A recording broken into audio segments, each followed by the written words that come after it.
The game starts from the spring of 2010, when the post-communist social liberal government suffers a historic defeat in the elections.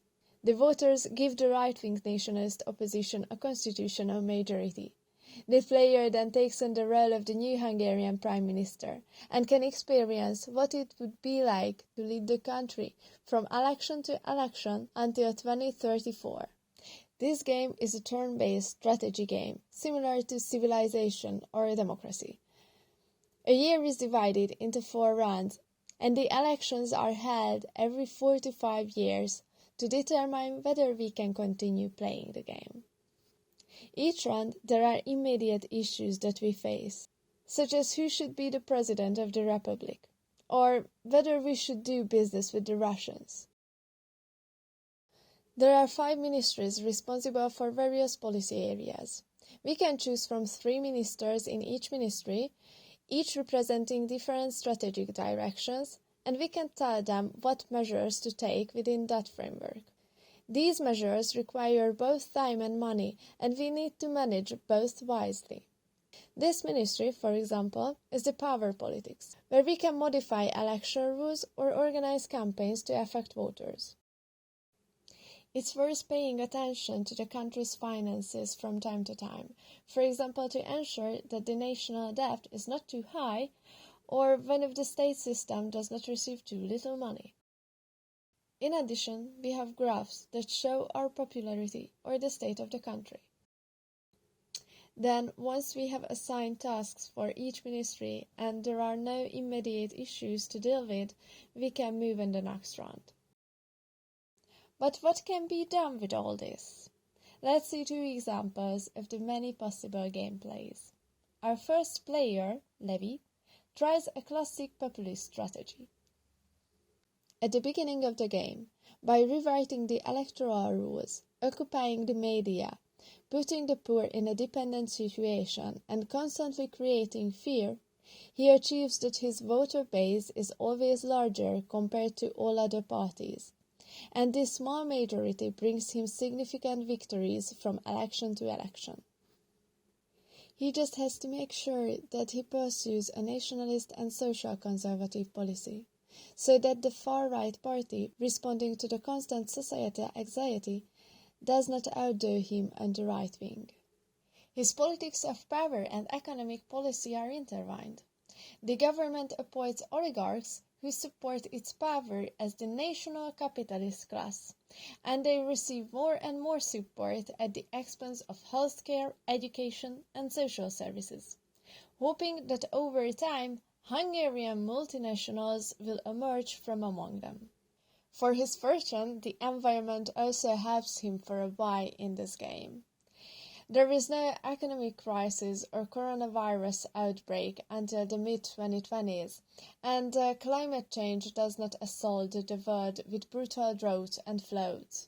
Instead of arms race, the Russian president invests in the media and the spread of European populism, resulting in a populist turn in the European Union following the refugee crisis after the Arab Spring.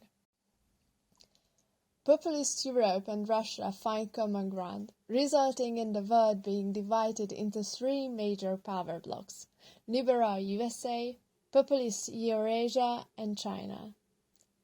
Unfortunately, the populist turn leads to the reversal of the EU's integration, and the EU economic support of poorer countries dries up.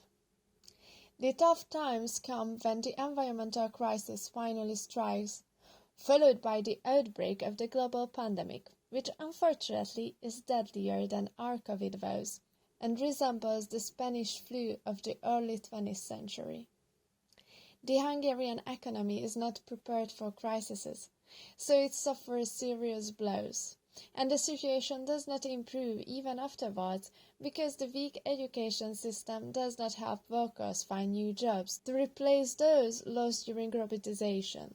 The countryside sinks into poverty.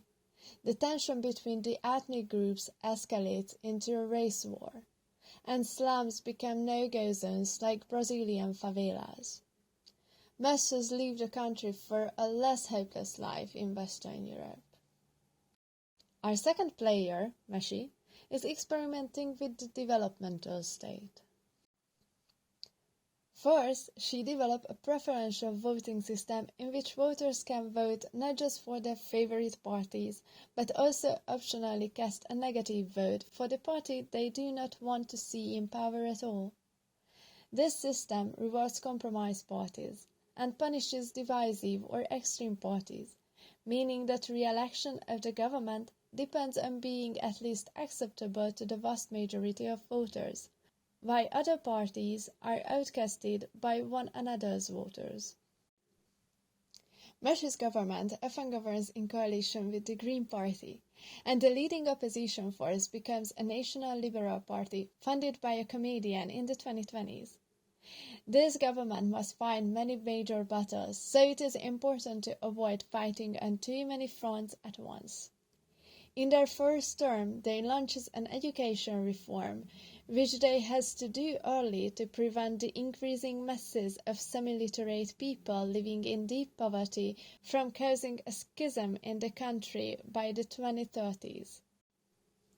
Their second term is focused on the fight against the oligarchy, which tries to overthrow the government because they make the procurement system transparent and spend EU funds on innovation instead of the oligarchy's companies. After the oligarchy's power dissipated, governing the country requires less coercion power, so she dismantles the loyalty-based authoritarianism in the state administration and gives more space to professionals and civil organizations. From the 2020s, there are constant crises of the coronavirus, Russian military threats, global energy and food crises, the Chinese-American trade war, and the climate catastrophe. But the increasingly innovative Hungarian economy and state administration are able to use technology to counterbalance the blows. Hungary participates in the revolution of renewable energy, robotics and biotechnology, and the standard of living reaches and exceeds the EU average.